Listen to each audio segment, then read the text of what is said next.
This is how you can permanently get rid of fear of failure. And really, to do this, you need to understand the root cause of it and the root cause of our problems. Look, I'll give you a couple examples. There's this boy, he was young, it was with his twin brother, they're in a park. A true story, by the way. His mom was like pushing them and everything. And one of the twins was asleep, the other one was awake. Now there's this tiny dog comes by and starts barking. The brother who was awake, he enjoyed it. Like, hey, look at a dog, I'm rejoiced. But the kiddo who was sleeping got startled, right? He was scared. Oh my God, what's this barking noise? And to him, at such a young age, it meant danger. You know, what's going on? It really scared him. And ever since that moment, this dude had a phobia of dogs, even the tiny little ones, the chihuahuas, and he couldn't explain it.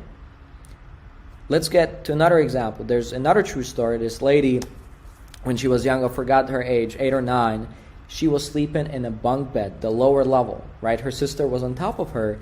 And in the middle of the night, the bunk bed gave up, the bed collapsed, and she almost choked to death, right? She was running out of air. It was a very traumatic experience. And ever since that moment, she's had issues with sleep. She's had issues with insomnia. Went to all the doctors, got all the meds, tried all the therapies. She could not get rid of this insomnia. She'd go to bed and just constantly worry, and her brain would just be going in these circles and have a really hard time falling asleep. Well, because you're constantly worrying about something.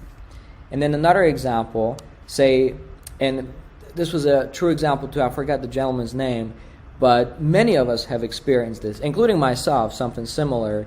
He went in front of the class, said something stupid, kids laughed at him, including the teacher, and obviously as a little child, we jump to simple conclusions, right? We may not understand the complexities of life that, hey, I just made a mistake, no big deal. We tend to make things a little bit bigger than they seem, especially at such a young age. And he just jumped to the conclusion like, hey, I'm not smart.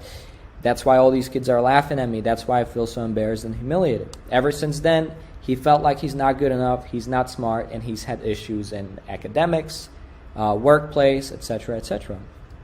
Now, this is the root cause of our problems. It's the memories, it's the experiences we have, right? We all go through experiences in life, and then automatically we assign it as a meaning. They get stored in our brains as memories.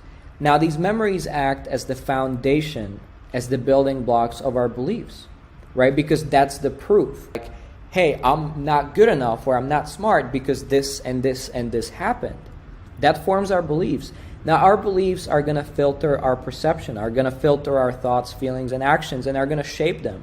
If you think you're not good enough and you run into some interaction with a person and they say something, maybe they didn't mean it at all, but you're more prone to perceive it as like, oh, he's disrespecting me or he's making fun of me, because deep down you believe that you're not good enough, and your brain is automatically just looking for evidence to confirm that is true, because that's the belief, right? And therefore, that becomes the result. That becomes the new experience that you go through in life, and it becomes a vicious cycle, a self-fulfilling prophecy, right? This becomes the new memory, the new data in your brain saying, look, I'm not good enough, I'm not smart, because it just gets more and more reinforced. So that is the root of our problems. When all of these people, when they went back to the root cause memory, to the traumatic event, and they were able to, number one, identify the memory, find out what was causing the phobia, the insomnia, the feeling of not good enough. Number two, they were able to desensitize it, get rid of the negative emotion in it, because that's what really keeps it alive. And number three, they were able to flip it into the opposite and positive, right? The dog was no longer scaring the little kid, but he was playing and enjoying it with his brother. Right? The bed no longer collapsed on the girl. They just slept through the night, had a good time, and the kids laughed with him instead of at him. And immediately all of these problems start to vanish. No more phobia of dogs. She was able to sleep after trying all the pills, all these different things.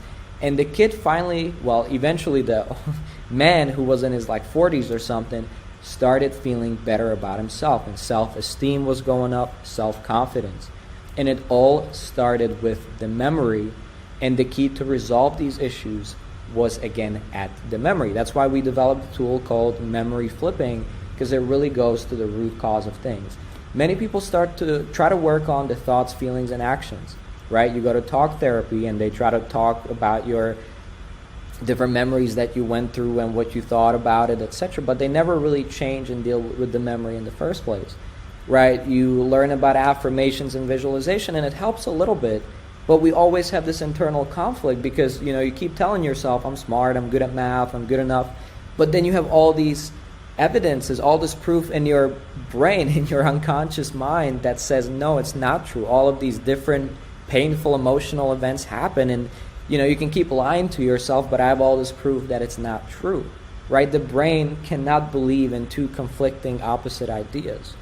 So for these affirmations to work, for this goal setting to work, for these visualizations to work, and to be able to move forward in life, get rid of these bad habits, possibly addictions, low self-esteem, all of these things, the bottom line is you need to go to the source. You need to go to the root cause. There are always memories. There's always these layers above it, but it's this at the very root cause, it's the memories, and that's what you want to work on to create a change fast and to create a change that lasts.